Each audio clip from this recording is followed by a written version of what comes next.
എല്ലാവർക്കും നമസ്കാരം. മാർക്കറ്റ് റിപ്പോർട്ടിലേക്ക് എല്ലാവർക്കും സ്വാഗതം. ഞാൻ പ്രതീഷ് സരസ്വതി. നമ്മളുടെ മാർക്കറ്റിന്റെ സ്വഭാവത്തെക്കുറിച്ച്, അതായത് കഴിഞ്ഞ ആഴ്ചയിലെ മാർക്കറ്റിന്റെ സ്വഭാവത്തെക്കുറിച്ച്, ഇനി അടുത്ത ആഴ്ച എങ്ങനെയായിരിക്കും മാർക്കറ്റിന്റെ സ്വഭാവം എന്ന രീതിയിൽ നമ്മൾ ഡേറ്റകൾ വെച്ച് മാർക്കറ്റിനെ പഠിക്കുന്ന ഒരു രീതിയാണ് നമ്മുടെ ചാനലിൽ പൊതുവെ നമ്മൾ ചെയ്യുന്ന ആ ഒരു വീഡിയോ എന്നത്, അല്ലേ? അപ്പോൾ നമ്മൾ ഈ ഡേറ്റകൾ വെച്ച് കാര്യങ്ങൾ മനസ്സിലാക്കുക എന്നതാണ് ചെയ്യുന്നത്. ഒരിക്കലും നമ്മളിവിടെ ഒരു ജ്യോതിഷം നടത്തുകയല്ല ചെയ്യുന്നത്. അതായത് ഇങ്ങനെ തന്നെ സംഭവിച്ചിരിക്കും, ഒരിക്കലും അങ്ങനെയല്ല. അതായത് ഡേറ്റകൾ വെച്ച് മാർക്കറ്റ് എങ്ങനെ വരാനുള്ള സാധ്യതകൾ ഇങ്ങനെയാവാനുണ്ട് എന്ന രീതിയിലാണ് തീർച്ചയായിട്ടും നമ്മളിത് മനസ്സിലാക്കാൻ ശ്രമിക്കുന്നത്.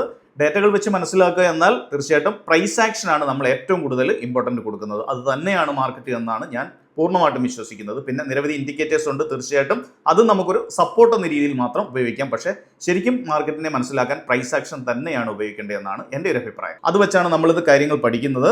അപ്പോൾ കഴിഞ്ഞ ആഴ്ചയിലെ മാർക്കറ്റിന്റെ സ്വഭാവം, കഴിഞ്ഞ ആഴ്ച എടുക്കുന്നതിനേക്കാൾ നല്ലത് നമ്മൾ അതിന് മുന്നത്തെ ആഴ്ച എടുക്കാം. പ്രത്യേകിച്ച് നമ്മൾക്ക് എക്സ്പയറി ഡേറ്റിലേക്ക് പോകുന്നതായിരിക്കും കുറച്ചുകൂടെ നല്ലത്. എക്സ്പയറി ഡേറ്റിലേക്ക് വന്നു കഴിയുമ്പോൾ നിങ്ങൾക്ക് ഇവിടെ കാണുവാൻ സാധിക്കും നവംബർ 28 എന്ന കഴിഞ്ഞതിൻ്റെ അങ്ങേ ആഴ്ചയിലെ എക്സ്പയറി അതിഭീകരമായിട്ടുള്ള ഒരു എക്സ്പയറി ആയിരുന്നു, അല്ലെങ്കിൽ ഭീകരമായിട്ടുള്ള ഒരു വോളറ്റിലിറ്റി നിറഞ്ഞ ഒരു എക്സ്പയറി ആയിരുന്നു എന്ന് പറയാം. പക്ഷേ അതൊരു വൺ സൈഡ് ആയിട്ടുള്ള മൂവ്മെന്റ് ആയിരുന്നു. നല്ല രീതിയിൽ താഴേക്ക് ഒരു ക്രാഷ് തന്നെയായിരുന്നു അവിടെ നടന്നത്. അതുകൊണ്ട് അത്ര വലിയൊരു വിഷയത്തിലേക്ക് അവിടെ മാർക്കറ്റിൽ ആളുകൾ പോയി എന്ന് എനിക്ക് തോന്നുന്നില്ല. കാരണം ആ പൊസിഷനെ നമുക്ക് അന്നേരം കട്ട് ചെയ്ത് കളയാം, അല്ലേ? ഇനി നേരെ മറിച്ച് അടുത്ത എക്സ്പയറിയിലേക്ക് വന്നു കഴിഞ്ഞാലോ, അടുത്ത എക്സ്പയറിയിലേക്ക് വന്നു കഴിഞ്ഞാൽ എല്ലാവരെയും വീഴ്ത്തുന്ന രീതിയിലുള്ള ഒരു എക്സ്പയറി ആയിരുന്നു ഇവിടെ നടന്നത്. അതായത് കഴിഞ്ഞ എക്സ്പയറിയിൽ എന്താണ് സംഭവിച്ചിരിക്കുന്നത്? മാർക്കറ്റ് അതിശക്തമായി മുകളിലേക്ക് നീങ്ങുന്നു. അതിനുശേഷം ഒരു ഒറ്റ ക്യാൻഡിൽ അല്ലെങ്കിൽ രണ്ട് ക്യാൻഡിൽ ഫോം ചെയ്തുകൊണ്ട് മാർക്കറ്റ് അതിശക്തമായി താഴേക്ക് ക്രാഷ് ആവുന്നു, വീണ്ടും അതിശക്തമായി മുകളിലേക്ക് പോകുന്നു, വീണ്ടും അവിടെ കൺസോളിഡേറ്റ് ചെയ്ത് നിൽക്കുന്നു. ശരിക്കും ഒരു ഹൈലി വോളറ്റൈൽ ആയിട്ടുള്ള ഒരു മാർക്കറ്റാണ് നമ്മളിപ്പോൾ കണ്ടുകൊണ്ടിരിക്കുന്നത്. അതിനുശേഷം എന്താണ് നടന്നിരിക്കുന്നത്? അതിനുശേഷം കഴിഞ്ഞ ആഴ്ച മാർക്കറ്റ് നല്ലൊരു കൺസോളിഡേഷനിലോട്ട് പോയി. കഴിഞ്ഞ ആഴ്ച മാർക്കറ്റ് ഒരു റേഞ്ച് ബോണ്ടിൽ നിൽക്കുകയാണ്, എങ്ങോട്ടും അനങ്ങാത്ത രീതിയിൽ നിൽക്കുകയും ചെയ്യുന്നു. അപ്പോൾ നമ്മൾ സ്വാഭാവികമായിട്ടും ചിന്തിക്കാം, ഈ എക്സ്പയറി ഒന്ന് സൂക്ഷിക്കണമെന്ന് നമ്മൾ വിചാരിക്കും, അല്ലേ? അതായത് നിഫ്റ്റിയുടെ വ്യാഴാഴ്ച കഴിഞ്ഞ എക്സ്പയറി ഒന്ന് സൂക്ഷിക്കണമെന്ന് വിചാരിക്കും. പക്ഷെ ആ എക്സ്പയറി വലിയ സംഭവമൊന്നും അന്നും നടക്കുന്നില്ല. തീർച്ചയായിട്ടും അന്ന് നടക്കാത്ത സ്ഥിതിക്ക് തീർച്ചയായിട്ടും എന്നായിരിക്കാം നമ്മളുടെ വെള്ളിയാഴ്ചത്തെ സെൻസെക്സിന്റെ എക്സ്പയറി ഉണ്ടായിരുന്നു. അന്ന് നടക്കാനുള്ള സാധ്യത വളരെ കൂടുതലായിരുന്നു. അത് തന്നെയാണ് കഴിഞ്ഞ ദിവസവും ഇവിടെ നടന്നിരിക്കുന്നത്. നോക്കൂ, അതിഭയങ്കരമായിട്ട് മാർക്കറ്റ് താഴേക്ക് ക്രാഷ് ആയി. അതിഭീകരമായിട്ടുള്ള ക്രാഷ് എന്നാൽ ഒരു ചെറിയ ക്രാഷ് ആയിരുന്നില്ല. മാർക്കറ്റ് ഒരു ചെറിയ ഗ്യാപ്പ് ഡൗണിലേക്ക് വന്ന ശേഷം അതിഭീകരമായ രീതിയിൽ അങ്ങ് ക്രാഷ് ആയി. അതായത് 24,170 അടുത്തേക്ക് മാർക്കറ്റ് വരുന്നു. അതിനുശേഷം മാർക്കറ്റ് എവിടേക്കാണ് പോകുന്നത്? അതിഭയങ്കരമായ രീതിയിൽ റാലി നടത്തി മാർക്കറ്റ് 24,800 മാർക്കറ്റ് നീങ്ങുക എന്നാൽ ഒരു ചെറിയ കാര്യമല്ല നിഫ്റ്റിയെ സംബന്ധിച്ച്. കാരണം മുൻ കാലഘട്ടത്തിലൊക്കെ ട്രേഡ് ചെയ്തവരെ സംബന്ധിച്ച് ഇത് ചെറിയ കാര്യമല്ല. ഒരു ഭയങ്കരമായിട്ടുള്ള വോളറ്റിലിറ്റിയാണ് ഇവിടെ എല്ലാവർക്കും അനുഭവപ്പെട്ടത്. അതായത് മാർക്കറ്റ് ശരിക്കും പ്രൈസ് ആക്ഷൻ വെച്ച് നോക്കുവാണെങ്കിൽ പ്രധാനപ്പെട്ട സപ്പോർട്ടുകളെല്ലാം ബ്രേക്ക് ചെയ്ത് താഴെ വന്ന മാർക്കറ്റാണ്, അല്ലേ? ഈ മാർക്കറ്റ് അതിഗംഭീരമായിട്ട് മുകളിലേക്ക് പോകാനുള്ള സാധ്യത എന്നത് തീർച്ചയായിട്ടും പലരും കരുതി കാണില്ല. പ്രത്യേകിച്ച് സെൻസെക്സിന്റെ എക്സ്പയറി ചെയ്ത ആളുകൾക്കെല്ലാം വളരെ ബുദ്ധിമുട്ടുണ്ടാവാനുള്ള സാധ്യത കൂടുതലായിരുന്നു. ഞാൻ നിങ്ങളെ ഒരു ചാർട്ട് കാണിക്കാം. കാരണം ഞാൻ പലപ്പോഴും നമ്മുടെ കോഴ്സ് എടുത്ത ആളുകളോട് പറയാറുണ്ട്, സെൻസെക്സിൽ അഗ്രസീവായിട്ട് ട്രേഡ് ചെയ്യരുത്. അത് ചെയ്യുമ്പോൾ അത് മനസ്സിലാക്കി അതിൻ്റെതായിട്ടുള്ള റേഞ്ചിലുള്ള സ്ട്രൈക്ക് എടുത്ത് വേണം ട്രേഡ് ചെയ്യാനെന്ന്. അത് ചെയ്യാത്ത ആളുകൾക്ക് ഇന്നലെ നല്ല അനുഭവം തന്നെയായിരിക്കും കിട്ടിയിരിക്കുക.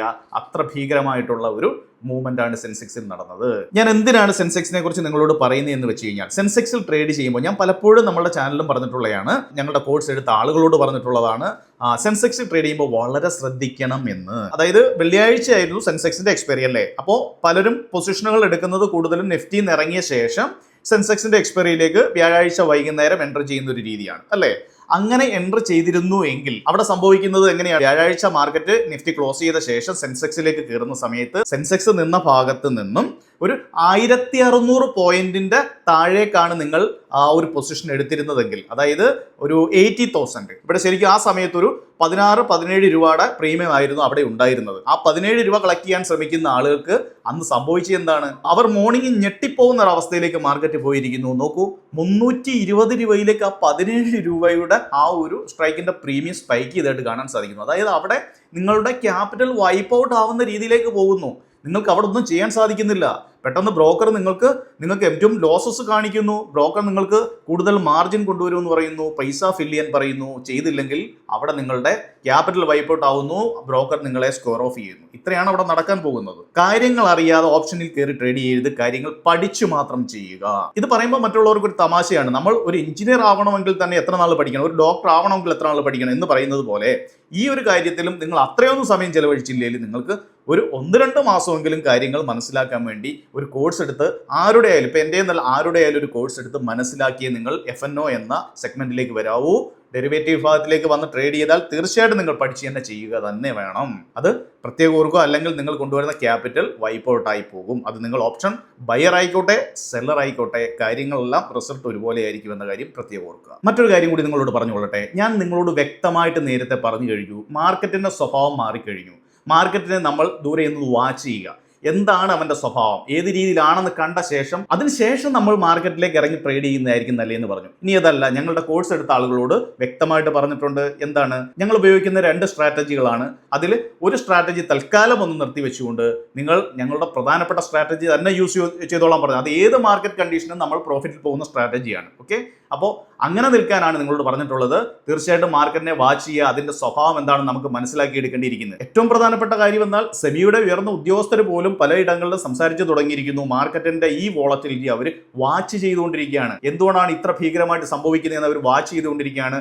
ഇതിനെ കൺട്രോൾ ചെയ്യാൻ ഇനി അവർ പല നിയന്ത്രണങ്ങളും കൊണ്ടുവരാൻ സാധ്യതയുണ്ട് എന്ന രീതിയിലുള്ള സംസാരങ്ങൾ വന്നു തുടങ്ങിയിട്ടുണ്ട്. ഇപ്പോൾ തന്നെ അവർ പറഞ്ഞിരിക്കുന്നത് ഈ FNOയിൽ 30% മുകളിൽ ഒരു വോളിയത്തിന്റെ കുറവ് വന്നിരിക്കുന്നു എന്നാണ്. ഈ 30% കുറവ് എന്നാൽ തീർച്ചയായിട്ടും ചെറിയ എമൗണ്ട് ഇട്ട് ട്രേഡ് ചെയ്യുന്ന, പ്രത്യേകിച്ച് എക്സ്പയറി ഡേറ്റിലൊക്കെ വളരെ കൂടുതൽ മാർജിൻ വേണ്ടി വരുന്നു അല്ലേ. അപ്പോൾ അവിടെ ചെറിയ രീതിയിൽ ട്രേഡ് ചെയ്യുന്ന ആളുകളൊക്കെ ഒരുപാട് മാറിയിട്ടുണ്ട്. അവരുടെ ഒരു കുറവാണെന്നാണ് ഞാൻ വിശ്വസിക്കുന്നത്. പക്ഷേ എങ്കിൽ പോലും അവർ മാറി നിന്നിട്ട് പോലും ഈ ചെറിയ ആളുകളുടെ പൈസ ഒരുപാട് കളയുന്നു എന്ന രീതിയിലാണല്ലോ സെബി പല നിയമങ്ങളും കൊണ്ടുവന്നത്. ഇത് മാത്രമല്ല, ഈ ഇഞ്ചക്ഷൻ സ്റ്റോറിയൊക്കെ നടത്തുന്ന പല ഹെഡ്ജ് ഫണ്ടുകളെ നിയന്ത്രിക്കുക എന്ന രീതിയിൽ അവർ പല നിയമങ്ങൾ കൊണ്ടുവരുന്നു. അപ്പോൾ ഇതിനെ ഒന്നും അങ്ങോട്ട് ഏശുന്ന രീതിയിലുള്ള കാര്യങ്ങൾ ഇവിടെ കാണുകയും ചെയ്യുന്നില്ല. ശരിക്കും പൈസ ആളുകളുടെ കളയുകയാണെങ്കിൽ അത് കൂടുതൽ കളയാനുള്ള സാഹചര്യം ഇവിടെ നടക്കുകയും ചെയ്യുന്നുണ്ട്. അപ്പം നമ്മൾ ഇതെല്ലാം കൂടി കൂട്ടി യോജിപ്പിച്ച് നോക്കുമ്പോൾ തീർച്ചയായിട്ടും മാർക്കറ്റിനെ ദൂരെ നിന്ന് നോക്കിക്കാണുക, നന്നായി മനസ്സിലാക്കുക, മാർക്കറ്റ് എങ്ങനെയാണെന്ന്, പുതിയൊരു രീതി എങ്ങനെയാണെന്ന് മനസ്സിലാക്കിയ ശേഷം മാത്രം മാർക്കറ്റിലേക്ക് വന്ന് ട്രേഡ് ചെയ്യാൻ ശ്രമിക്കുക. അതാണ് ഏറ്റവും നല്ല കാര്യമെന്നത്. അതല്ലെങ്കിൽ ഞങ്ങളുടെ കോഴ്സ് എടുത്തവർക്കറിയാം വളരെ സേഫായിട്ട് എങ്ങനെയാണ് മാർക്കറ്റിൽ നിന്ന് ശരിയായ രീതിയിൽ ഇൻകം ജനറേറ്റ് ചെയ്യേണ്ടതെന്ന് വ്യക്തമായിട്ട് ആ കോഴ്സിൽ പറഞ്ഞ് മനസ്സിലാക്കുകയും ചെയ്യുന്നുണ്ട്. ശരിക്കും ഒരു ബിസിനസ് പോലെ ഇതിനെ കൊണ്ടുപോകുന്ന ആളുകൾക്കൊക്കെ തീർച്ചയായിട്ടും നല്ല ഇൻകം ജനറേറ്റ് ചെയ്യാൻ സാധിക്കുകയും ചെയ്യുന്നു. ഓക്കെ, നമുക്ക് ഈ ഒരു കഥ വിടാം. നമുക്കിനി മാർക്കറ്റിലേക്ക് തിരിച്ചു വന്നാൽ എങ്ങനെയാവും മാർക്കറ്റ് ഇനി മുന്നോട്ട് പോകാൻ സാധ്യതകളെന്ന് നമുക്കൊന്ന് പരിശോധിക്കാം. അതുപോലെ മറ്റൊരു കാര്യത്തിലേക്ക് വന്നു കഴിഞ്ഞാൽ ഇപ്പോൾ സ്വർണ്ണത്തിന്റെ ലെവലിലൊക്കെ നല്ലൊരു ഇടിവ് വന്നിട്ടുണ്ട്. അതുപോലെ തന്നെ നമ്മുടെ ഇന്ത്യയുടെ ഈ ഒരു സാമ്പത്തിക വളർച്ചയുമായിട്ട് ബന്ധപ്പെട്ട് റേറ്റിംഗ് ഏജൻസി ആയിട്ടുള്ള ഫിച്ച് അവരുടെ ചില അഭിപ്രായങ്ങൾ പറഞ്ഞിട്ടുണ്ട്. അവർ ഇന്ത്യയുടെ ആ ഒരു റേറ്റിംഗ് അല്പം താഴ്ത്തിയിട്ടുണ്ട്. അതായത് ഇന്ത്യയുടെ സാമ്പത്തിക വളർച്ചയായിട്ട് ബന്ധപ്പെട്ട റേറ്റിംഗ് അവരല്പം താഴ്ത്തിയിട്ടുണ്ട് എന്ന ഒരു നെഗറ്റീവ് ന്യൂസ് കൂടി ഇന്ത്യയെ സംബന്ധിച്ചുണ്ട് എന്നതുകൂടി പ്രത്യേകം ഓർക്കുക. പിന്നെ പറയാനുള്ളത് കാറുകൾക്ക്, അതായത് പുതിയ കാറൊക്കെ എടുക്കാൻ താല്പര്യമുള്ള ആളുകൾ തീർച്ചയായിട്ടും അത് ഇപ്പോൾ തന്നെ അത് ഈ മാസം തന്നെ അത് ബുക്ക് ചെയ്യാൻ ശ്രമിക്കുക. ഇനി അടുത്ത മാസത്തിലേക്ക് പോവുകയാണെങ്കിൽ തീർച്ചയായിട്ടും നിങ്ങൾക്ക് അത് കൂടുതൽ ശതമാനത്തിൻ്റെ ഒരു വർധനവ് വരുന്നതായിട്ടാണ് കാർ കമ്പനികൾ അറിയിച്ചിട്ടുള്ളത്. തീർച്ചയായിട്ടും അതൊക്കെ കാറിൻ്റെ സ്റ്റോക്കുമായിട്ട് ബന്ധപ്പെട്ട കമ്പനികളെയൊക്കെ സ്വാധീനിക്കാം. തീർച്ചയായിട്ടും അത് നിങ്ങൾ പരിശോധിച്ച് ചെയ്യുക. ഒരിക്കലും കാർ കമ്പനികളുടെ സ്റ്റോക്ക് വാങ്ങാനല്ല ഇതുവഴി ഞാൻ പറയുന്നത്, ജസ്റ്റ് ന്യൂസ് എന്ന കാര്യത്തിൽ പറഞ്ഞു എന്ന് മാത്രം. ഓക്കെ, അപ്പോൾ നമുക്ക് മാർക്കറ്റ് കഴിഞ്ഞ ആഴ്ച നല്ലൊരു കൺസോൾട്ടേഷന് പോയി നല്ലൊരു ഇൻകം ഓപ്ഷൻ സെല്ലേഴ്സിന് നൽകുകയും ചെയ്തു. എന്നാൽ നേരെ തിരിച്ച് വെള്ളിയാഴ്ച അതിഭീകരമായിട്ടുള്ള ഒരു മാർക്കറ്റ് കണ്ടീഷനിലേക്ക് മാർക്കറ്റ് വരികയും ചെയ്തു. ഇപ്പോൾ നമുക്ക് സ്വാഭാവികമായിട്ട് നിങ്ങൾ ചിന്തിക്കാം, ഈ മുകളിൽ നിൽക്കുന്ന 24,860 എന്ന റേഞ്ച് ബ്രേക്ക് ചെയ്താൽ മാർക്കറ്റ് ബുള്ളിഷിലേക്ക് പോകുമോ എന്നൊരു ചോദ്യം തീർച്ചയായിട്ടും നിങ്ങളുടെ ഭാഗത്തു നിന്നുണ്ടാവാം. പക്ഷേ ഞാൻ അതിനെ പൂർണ്ണമായിട്ടും വിശ്വസിക്കുന്നില്ല എന്ന് തന്നെ പറയാം. പക്ഷെ പോകില്ല എന്ന് ഞാൻ പറയുന്നില്ല. പക്ഷെ എന്തുകൊണ്ടാണെന്ന് തീർച്ചയായിട്ടും നമുക്ക് മുന്നോട്ട് പോകുമ്പോൾ നിങ്ങൾക്ക് മനസ്സിലാവും. ഇനി താഴേക്ക് വന്നു കഴിഞ്ഞാലും അതിൻ്റെ കണ്ടീഷൻ എങ്ങനെയാണെന്ന് മനസ്സിലാക്കാം. മാർക്കറ്റ് ഇപ്പോൾ ബുള്ളിഷ് ആണോ ബെയറിഷ് ആണോ എന്ന് ചോദിച്ചു കഴിഞ്ഞാൽ തീർച്ചയായിട്ടും നമ്മളുടെ ഈ കുറച്ച് ഡേറ്റകൾ നിങ്ങളെ ഞാൻ കാണിക്കാം. ആ ഡേറ്റകളും ആ ഒരു പ്രൈസ് ആക്ഷൻ വെച്ച് കാര്യങ്ങൾ മനസ്സിലാക്കുമ്പോൾ നിങ്ങൾക്ക് കുറച്ചുകൂടി ഒരു ധാരണ കിട്ടും. ഇനി നേരെ നമുക്ക് നിഫ്റ്റിയുടെ 1 ഡേ ചാർട്ടിലേക്ക് വരാം. അവിടെ വന്ന് നമുക്ക് വ്യക്തമായി കാര്യങ്ങൾ മനസ്സിലാക്കാം. ഞാനിവിടെ വരച്ചിരിക്കുന്നത് നിഫ്റ്റിയെ സംബന്ധിച്ച് ഒരു ലോങ് ടൈം ഫ്രെയിം ആണ് എടുത്തിരിക്കുന്നത്. 2022 കാലഘട്ടം മുതലുള്ള ഒരു ലോങ് ടൈം ഫ്രെയിമിലാണ് ഞാനിവിടെ ഈ ചാനൽ വരച്ചിരിക്കുന്നത്. അപ്പോൾ തുടർച്ചയായിട്ട് സപ്പോർട്ടും റെസിസ്റ്റൻസും എല്ലാം നല്ല രീതിയിൽ റെസ്പെക്ട് ചെയ്ത് പോകുന്ന ഒരു മാർക്കറ്റിനെ നിങ്ങൾക്ക് ഇവിടെ കാണുവാൻ സാധിക്കുന്നത്. ഞാൻ ഇവിടെ ഇട്ടിരിക്കുന്നത് 200 മൂവിംഗ് ആവറേജുമാണ്. അപ്പോൾ എങ്ങനെ വന്നാലും 200 മൂവിംഗ് ആവറേജിനെ റെസ്പെക്ട് ചെയ്യുന്നു, അതുപോലെ തന്നെ നമ്മൾ വരച്ച ചാനലിനെ റെസ്പെക്ട് ചെയ്യുന്നു, വളരെ മനോഹരമായിട്ട് മുകളിലേക്ക് പോകുന്നു. അതിനുശേഷം എന്താണ് സംഭവിക്കുന്നത്? വളരെ വലിയ രീതിയിൽ ഈ ഒരു റെസിസ്റ്റൻസ് നല്ല രീതിയിൽ ഇവിടെ മുകളിലേക്ക് പോകാൻ ശ്രമിക്കുന്നുണ്ട്. അതായത് ഇവിടെ ബ്രേക്ക് ചെയ്ത് മുകളിലോട്ട് പോകാൻ പല തവണ ഈ മാർക്കറ്റ് ശ്രമിക്കുന്നതായിട്ട് നിങ്ങൾക്ക് ഇവിടെ കാണുവാൻ സാധിക്കും അല്ലേ? പല തവണ മാർക്കറ്റ് മുകളിലോട്ട് പോകാൻ ശ്രമിച്ചുവെങ്കിലും അത് താഴേക്ക് തന്നെ വരുന്നു. പക്ഷെ വലിയൊരു കറക്ഷനിലേക്ക് അത് വരുന്നില്ല. ഈ ഭാഗം നമ്മുടെ ഇലക്ഷനുമായിട്ട് ബന്ധപ്പെട്ട ഒരു ഭാഗമാണ്, അത് വിട്ടുകളയാം. പക്ഷെ എങ്കിൽ പോലും മാർക്കറ്റ് അവിടെ വരാൻ തയ്യാറായില്ല. അതിനുശേഷം എന്താണ് നടന്നിരിക്കുന്നത് നമുക്ക് നോക്കാം. അതിനുശേഷം നമ്മൾ വരച്ചിരിക്കുന്ന ഈ ഒരു ചാനലിനെ ബ്രേക്ക് ചെയ്തിരിക്കുന്നു. ഇവിടെ നിങ്ങൾ കാണുന്നുണ്ടോ? ഈ ഒരു ചാനലിനെ മാർക്കറ്റ് ബ്രേക്ക് ചെയ്തിരിക്കുന്നു. ഞാൻ ഒന്നുകൂടെ സൂം ചെയ്യാം. ഇവിടെ ബ്രേക്ക് ചെയ്ത ശേഷം എന്താണ് ഇവിടെ നടന്നിരിക്കുന്നത്? അതായത് ഒരു ലോങ് ടൈം ഫ്രെയിമാണ് നമ്മൾ എടുത്തത് അല്ലേ? ഈ ലോങ് ടൈം ഫ്രെയിമിലുള്ള ഈ ഒരു ചാനലിനെ പലപ്പോഴും റെസിസ്റ്റൻസിനെ ബ്രേക്ക് ചെയ്യാൻ ശ്രമിച്ചിരുന്ന ആ ഒരു മാർക്കറ്റ് ഇവിടെ അത് ബ്രേക്ക് ചെയ്തിരിക്കുന്നു. അതിനുശേഷം മാർക്കറ്റ് അതിശക്തമായൊരു മൂവ്മെന്റ് എവിടേക്ക് നൽകിയിരിക്കുന്നു? 26,300 മാർക്കറ്റ് പോകുന്ന റേഞ്ചിലേക്ക് മാർക്കറ്റിന് നമുക്ക് ലഭിച്ചു. അപ്പോൾ തീർച്ചയായിട്ടും ഇതാണ് പ്രൈസ് ആക്ഷൻ വെച്ച് നമ്മൾ കാര്യങ്ങൾ മനസ്സിലാക്കിയുള്ള ഗുണം. അപ്പോൾ ഇങ്ങനെയായിരുന്നു മാർക്കറ്റിന്റെ ഒരു സ്വഭാവം എന്നത് മനസ്സിലാക്കുക. അതിനുശേഷം മാർക്കറ്റ് തീർച്ചയായിട്ടും ഒരു എവർടൈം ഹൈ ഒക്കെ ക്രിയേറ്റ് ചെയ്ത ശേഷം റിജക്ട് ചെയ്ത് താഴേക്ക് വന്ന് നമ്മളുടെ അതേ ചാനലിനെ വന്ന് ഒന്ന് റെസ്പെക്ട് ചെയ്ത് സപ്പോർട്ടായിട്ട് നിന്നുവെങ്കിലും അത് താഴേക്ക് തന്നെ വീണ്ടും വീഴുന്നതായിട്ട് കാണാൻ സാധിച്ചു. അതിനുശേഷം എവിടേക്ക് വരുന്നു മാർക്കറ്റ്? നേരെ നമ്മളുടെ 200 മൂവിംഗ് ആവറേജ് ഇവിടെയുണ്ട്, അവിടുന്ന് അത് സപ്പോർട്ട് എടുക്കുന്നു. അവിടുന്ന് സപ്പോർട്ട് എടുത്ത് ഇവിടെ നിരവധി പ്രാവശ്യം 200 നമ്മളെ ഹെൽപ്പ് ചെയ്തേ കണ്ടില്ലേ? അവിടുന്ന് എല്ലാം സപ്പോർട്ട് എടുത്ത മാർക്കറ്റ് നമ്മുടെ ആ ഇലക്ഷൻ ടൈമിലായിക്കോട്ടെ അത് കഴിഞ്ഞായാലും ഈ ഒരു ഭാഗത്ത് നിന്നും സപ്പോർട്ട് എടുത്ത് ഇപ്പോൾ മുകളിലേക്ക് പോയിരിക്കുന്നു. പോയ ശേഷം ഇപ്പോൾ എവിടെയാണ് നിൽക്കുന്നതെന്ന് നിങ്ങൾക്ക് കാണാൻ സാധിക്കുന്നു. നിലവിൽ നമ്മൾ മാർക്കറ്റ് നിൽക്കുന്നത് എവിടെയാണ്? ഈ പറയുന്ന റെസിസ്റ്റൻസ് എന്ന റേഞ്ചിലേക്ക് വീണ്ടും തിരികെ വന്നിരിക്കുന്നു, കാണുവാൻ സാധിക്കുന്നു. അതായത് ഒരു ലോങ് ടൈം ഫ്രെയിമിലേക്കുള്ള റെസിസ്റ്റൻസിന്റെ ഭാഗത്തേക്ക് മാർക്കറ്റ് തിരിച്ചു വന്നിരിക്കുന്നു.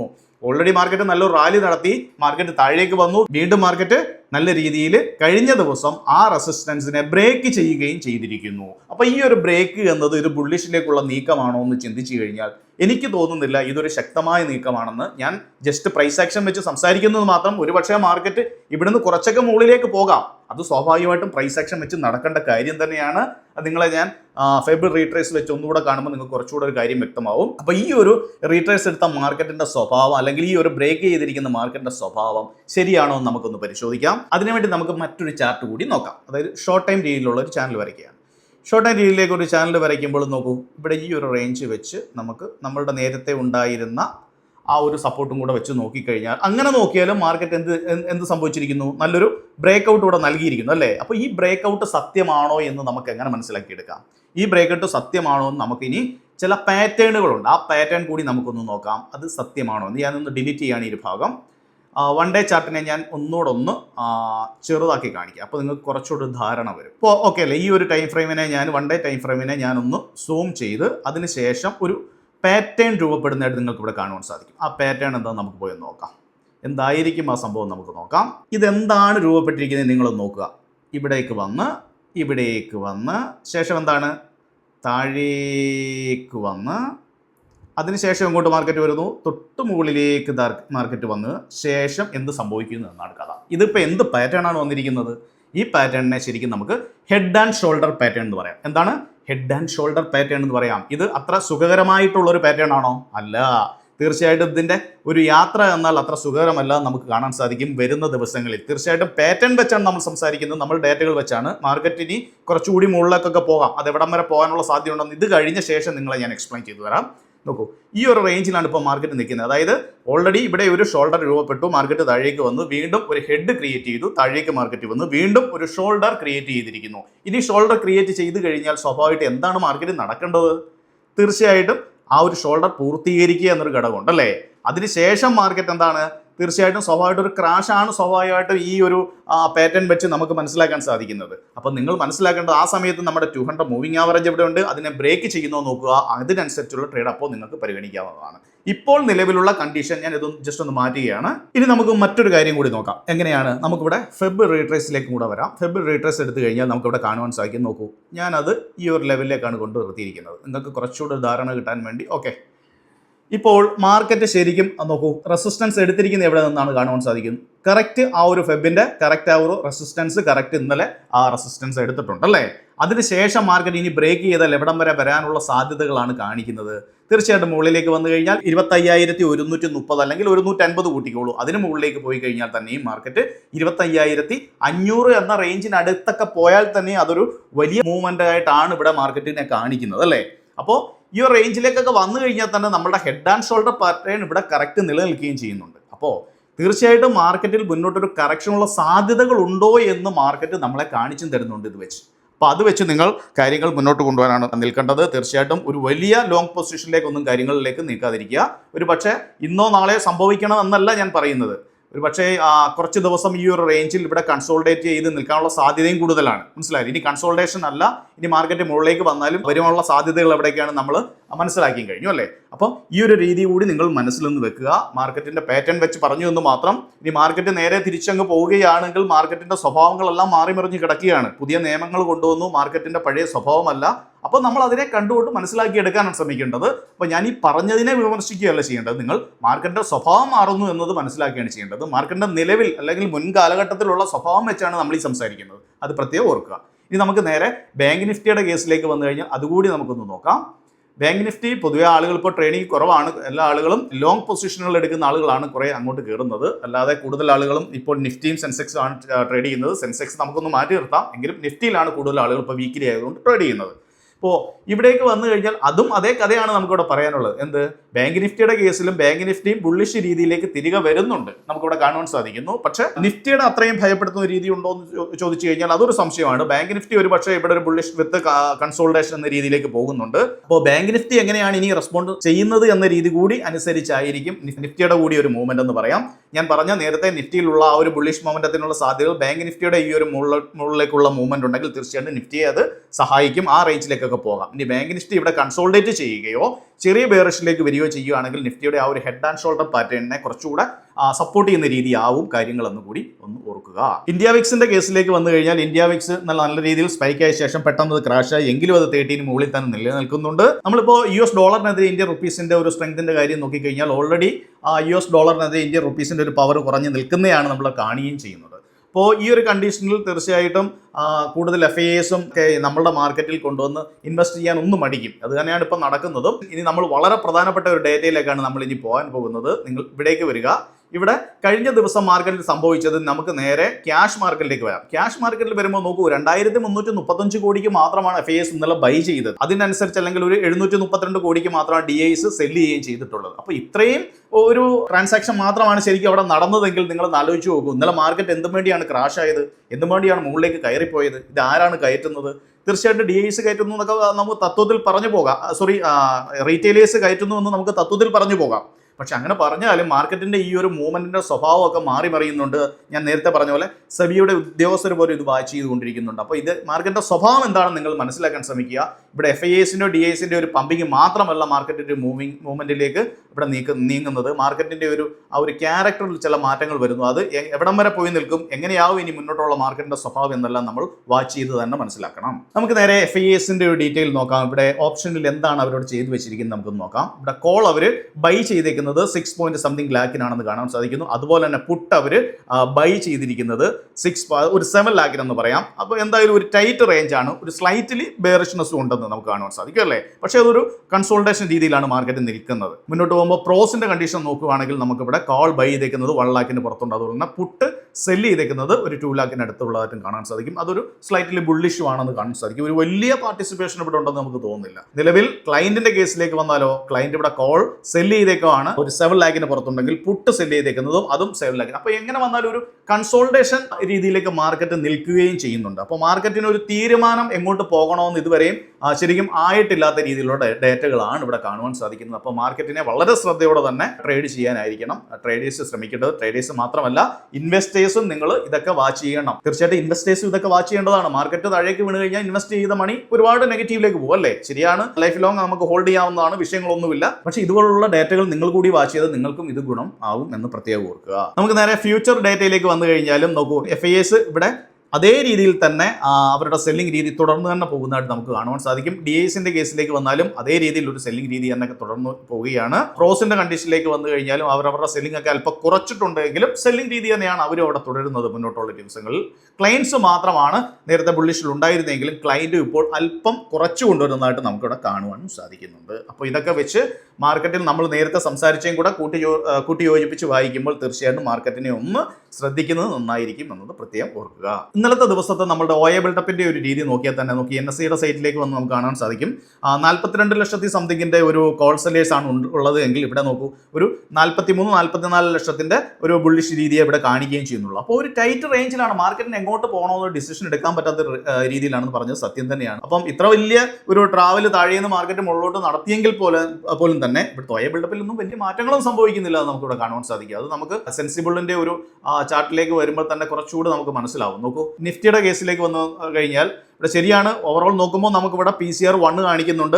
ആ PCR ഇവിടെ അറ്റ് ദ മണിയിൽ 0.82 ആണ്. ശരിക്കും ഒരു ടൈറ്റ് റേഞ്ച് ആണ് കാണിക്കുന്നത്. ഇതൊരു ഏതെങ്കിലും ഒരു സൈഡിലേക്ക് ശക്തമായ ഒരു മൂവ്മെന്റിനെ കുറിച്ച് നിലവിൽ OA ബിൽഡപ്പ് ഇവിടെ കാണിക്കുന്നില്ല. അതുകൊണ്ട് തീർച്ചയായിട്ടും വെയിറ്റ് ചെയ്ത് മാർക്കറ്റിന്റെ സ്വഭാവം എന്തായിരിക്കുമെന്ന് നിങ്ങൾ വാച്ച് ചെയ്യുന്നതായിരിക്കും ഏറ്റവും കൂടുതൽ നല്ലത്. മാർക്കറ്റിന്റെ ആ ഒരു സ്വഭാവത്തിലുള്ള മാറ്റം വന്നത് കാരണമാണ് ഞാൻ ഇത് പറയുന്നത്. നമുക്ക് അല്ലെങ്കിൽ തത്വത്തിൽ പറയാൻ സാധിക്കുക എവിടെയാണ് 24,500 നിങ്ങൾ 25,000 എന്ന റേഞ്ചും ഒക്കെ ശ്രദ്ധിക്കുക. അതല്ലെങ്കിൽ അതിന് മുകളിലോട്ടുള്ള ഒരു 150 ഒക്കെ ശ്രദ്ധിക്കാൻ പറയാം. പക്ഷെ മാർക്കറ്റിന്റെ സ്വഭാവത്തിലുള്ള മാറ്റങ്ങൾ കാരണം തീർച്ചയായിട്ടും ഒരു ടൈറ്റ് റേഞ്ചിൽ മാർക്കറ്റിന് തന്നെ ഒരു കൺഫ്യൂഷൻ ആണ്. എങ്ങോട്ട് പോകണോ അത് നിങ്ങൾ തീർച്ചയായിട്ടും വാച്ച് ചെയ്യാൻ ശ്രമിക്കുക. ഇത് മനസ്സിലാക്കി ഓപ്ഷൻ ചെയ്യുന്ന ആളുകളാണെങ്കിൽ ഓപ്ഷൻ സെല്ലേഴ്സിനൊക്കെ ഇത് നല്ല ഗുണം ഉണ്ടാക്കാനും സാധിക്കും. പിന്നെ സ്വാഭാവികമായിട്ടും ഇങ്ങനെയുള്ള വോളറ്റൈൽ മാർക്കറ്റ് ഓപ്ഷൻ ബയേഴ്സിന് അവരും അതിന്റെ ഗുണങ്ങൾ ക്യാച്ച് ചെയ്യുന്ന ആളുകൾ ഉണ്ടാവാം. പക്ഷെ ഇതൊക്കെ പഠിച്ച് ചെയ്യാൻ ശ്രമിക്കുക. അപ്പോൾ ഇത്രയും കാര്യങ്ങളാണ് മാർക്കറ്റിനെ കുറിച്ച് നിങ്ങളോട് പറയാനുള്ളത്.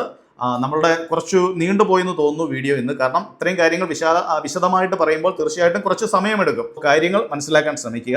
നേരത്തെ ഞാൻ പറഞ്ഞ പോലെ നമ്മൾ ഒരു ജ്യോതിഷം വെച്ച് നമ്മൾ കാര്യങ്ങൾ പറയുകയല്ല ചെയ്യുന്നത്. മാർക്കറ്റിന്റെ ഡേറ്റകൾ വെച്ച് അന്നേരം എന്താണോ അത് വെച്ച് പറയുന്നു. മാർക്കറ്റ് നേരെ അതിന് ഓപ്പോസിറ്റ് ആണ് പോകുന്നതെങ്കിൽ ആ സമയം നമ്മൾ അതിനനുസരിച്ച് ട്രേഡുകളും കാര്യങ്ങളും പ്ലാൻ ചെയ്യുക എന്നതാണ് നമ്മളുടെ ഐഡിയ. ഞങ്ങളുടെ കോഴ്സ് എടുത്ത ആളുകൾക്കും അറിയാം നമ്മൾക്ക് മാർക്കറ്റ് നമുക്ക് എഗൻസ്റ്റ് വന്നാൽ എങ്ങനെയാണ് അഡ്ജസ്റ്റ് ചെയ്യേണ്ടത്, എങ്ങനെയാണ് കാര്യം കൈകാര്യം ചെയ്യേണ്ടത് എന്ന് വ്യക്തമായിട്ട് കോഴ്സ് എടുത്തവർക്ക് അറിയാം. അപ്പോൾ നമ്മൾ മാർക്കറ്റ് എങ്ങനെ പോകുന്നു അതിനനുസരിച്ച് മാർക്കറ്റിനനുസരിച്ച് നിൽക്കുക. മാർക്കറ്റിന് എഗൻസ്റ്റ് ആയിട്ട് പോകരുത്. അങ്ങനെയുള്ളവർക്ക് മാത്രമേ മാർക്കറ്റിൽ പിടിച്ചു നിൽക്കാൻ സാധിക്കുകയുള്ളൂ. അഗ്രസീവ് ട്രേഡിലേക്ക് പോകാതിരിക്കുക. ഓവർ അഗ്രസീവ് ട്രേഡിലേക്ക് നിങ്ങൾ ഒരിക്കലും പോകരുത് എന്ന് വീണ്ടും പറയുകയാണ്, പ്രത്യേകിച്ച് ഈ സമയത്ത്. അപ്പോൾ എല്ലാവർക്കും വരുന്ന ആഴ്ച ഒരു നല്ല പ്രോഫിറ്റബിൾ ഡേ ആകട്ടെ. അതുപോലെ തന്നെ ക്രിസ്മസും ന്യൂ ഇയറും ഒക്കെ വരികയാണ്. എല്ലാവരും ഹാപ്പി ആയിട്ടിരിക്കുക. കയ്യിലുള്ള പൈസയൊന്നും ഓരോട്ട് കൊണ്ട് കളഞ്ഞു കുളിക്കാതിരിക്കുക. ഈ ഒരു ഫിനാൻഷ്യൽ ഇയറിന്റെ പകുതി നമ്മൾ കടന്നു കഴിഞ്ഞു അല്ലേ? അപ്പോൾ അങ്ങനെ വരുമ്പോൾ തീർച്ചയായിട്ടും നിങ്ങൾ ഉണ്ടാക്കിയ പൈസ കളയാതെ അത് ശരിയായ രീതിയിൽ എങ്ങനെയാണ് പൊസിഷൻ സൈസിങ്ങും അവർ മണി മാനേജ്മെന്റ് ഒക്കെ വെച്ച് അത് മാനേജ് ചെയ്ത് മുന്നോട്ട് കൊണ്ടുപോകാൻ ശ്രമിക്കുക. കളയാതിരിക്കുക പൈസയൊക്കെ. അപ്പോൾ എല്ലാവർക്കും നല്ലത് വരട്ടെ എന്ന് ആശംസിക്കുന്നു. നന്ദി, നമസ്കാരം.